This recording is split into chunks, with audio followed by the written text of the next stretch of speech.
来关注俄乌。美国白宫近日确认，美国副总统哈里斯将与总统国家安全事务助理沙利文于6月15号前往瑞士参加有关乌克兰问题的和平峰会。这意味着美国总统拜登将不会参会。不过另一方面，美西方仍然在拱火俄乌冲突。不仅美方允许乌方用美武器有限打击俄本土，荷兰更是放纵乌方通过其输送的F-16战机越境打击俄罗斯境内的所有目标。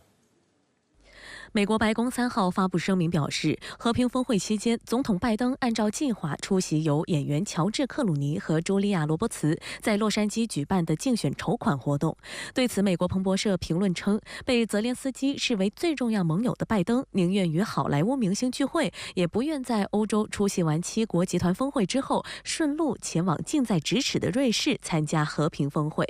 实际上，乌克兰总统泽连斯基近期多次隔空喊话拜登，希望他出席。泽连斯基还说，如果拜登不出席这场活动，将不是明智决定，而俄罗斯总统普京将会为此起立鼓掌。英国广播公司认为，拜登缺席和平峰会对乌克兰来说是一个巨大的打击，因为目前前线的形势不容乐观。我们看到，美国在这方面还是有所保留的。其实最主要的是考虑到国内的政治因素和避免对这个我们说，这个冲突双方的一个进一步的刺激。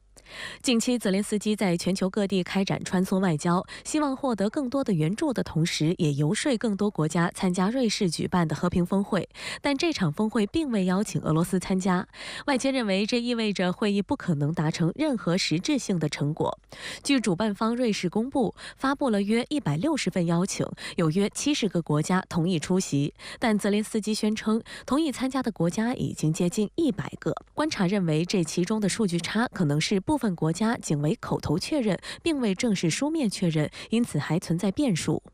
战事方面，俄罗斯国防部通报称，过去24小时内，俄军在不同战线巩固战术地位，击退乌方多次进攻。俄军防空系统拦截多枚火箭弹，击落多架无人机和1架战机。乌克兰武装部队总参谋部也发布战报信息称，当天前线地区共发生了137次交战，乌军在多个方向上击退俄军多次进攻。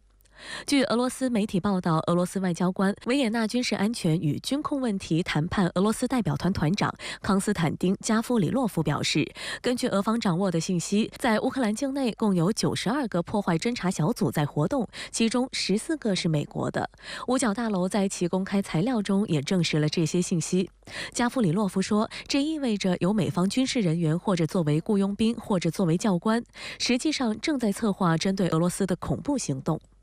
6月2号，美白宫官员科比回应美方允许乌克兰用其武器袭击俄罗斯境内的问题称，拜登已经了解行动的后果，美方批准的行动仅限于哈尔科夫地区，且乌方可打击的目标和范围受限。科比表示，拜登总统不希望在乌克兰问题上与俄罗斯的对峙引发全球战争。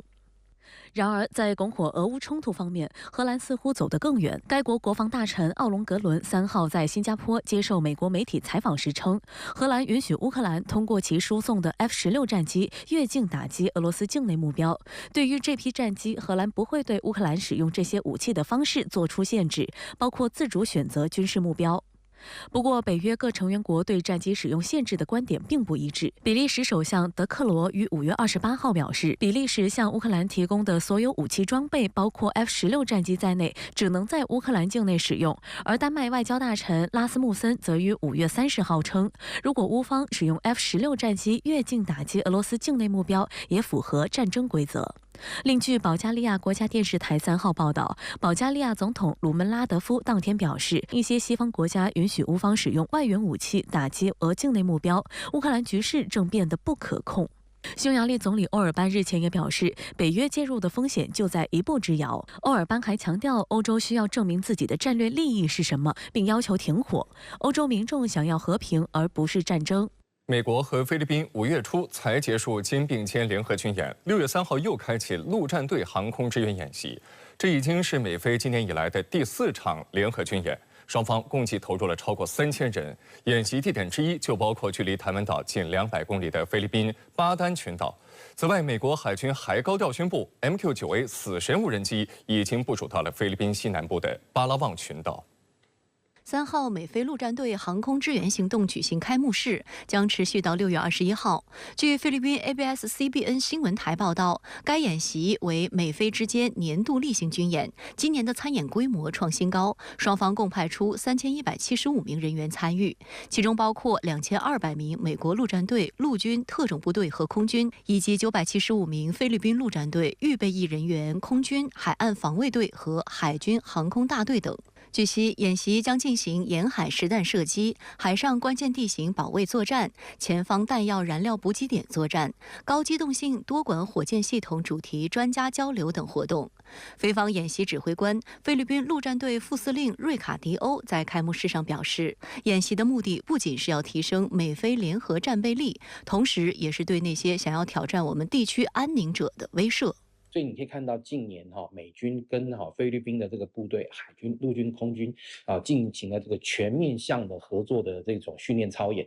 那像这次的操演也不例外，它这次的操演主要包含这个步兵快速渗透突击，还有包含了这些防空单位或甚至于像这个如何呢快速这个火力置入的这些操演等等都在要显现出美国的这个陆战队呢，还有这个菲律宾的陆战队要能够协同进行操演作战。这次演习的地点同样引人关注，包括临近台湾的菲律宾巴丹群岛、北伊罗科斯省，以及中吕宋地区、马尼拉都会区和巴拉望省。其中，巴丹群岛是菲律宾最北端的一个群岛，距离台湾本岛仅约200公里。今年4月下旬到5月上旬举行的美菲肩并肩军演，也将巴丹群岛列入演习区域。在巴丹群岛举行的最大火力演习为美军海马斯火箭炮发射。海马斯是美国原武器之一，射程最远可达300公里，这意味着可覆盖台湾岛南部。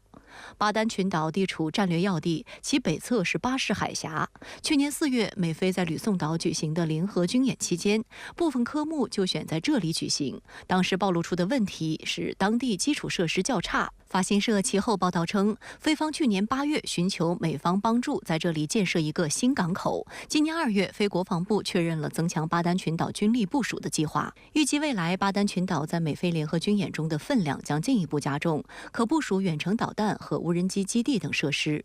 外界注意到，马克思上任以来，与美军的联合演习强度和频率都大大增加。尤其值得警惕的是，菲方还接受了美方的一些敏感武器部署。据美国防务新闻网站报道，美军借4月底的美菲肩并肩2024演习之机，在菲律宾部署了中程导弹系统。这是冷战结束以来美方首次在海外和亚太地区部署中导，也是美方2019年退出中导条约后首次部署此类武器。中方对此强烈反对。国防部长董军2号就在新加坡相会全体会议演讲中表示，有个别国家在外部势力的煽动下毁弃双边的约定，违背自身的承诺，有预谋地挑起事端，制造假象，误导视听，甚至不顾地区国家的整体利益，违反东盟宪章精神，配合外部势力在本地区部署中程导弹。中国对在南海的侵权挑衅行为保持克制，但这是有限的。另据美国海军研究协会新闻网6月3号所披露的信息，美国海军陆战队第1远征军证实，应马尼拉的要求，美军 MQ-9A 死神无人机目前正在菲律宾空军基地轮流执行任务，以支持美国印太司令部与非武装部队之间的情报共享工作。深圳卫视注意到，上个月 MQ-9A 无人机在美菲肩并肩2024联合军演期间，就为美菲联合击沉一艘假想敌船舶提供信号引导支持。MQ-9A 死神察打一体无人机作战半径1852公里，飞行高度可达1.5万米，滞空时长14小时，可挂载4枚 AGM-114 地狱火导弹加2枚 GBU-12宝石路激光制导炸弹，或2枚 GBU-38联合直接攻击弹药，可在监视侦察目标的同时执行打击任务。那对于美国来讲，在这个地方用轮替进驻无人机的方式，可以弥补菲律宾军方相对在这些方面的这个训练不足以及器材的这样一个缺乏，让美军可以在菲律宾的西侧建立一个24小时不间断的这样一个监测网。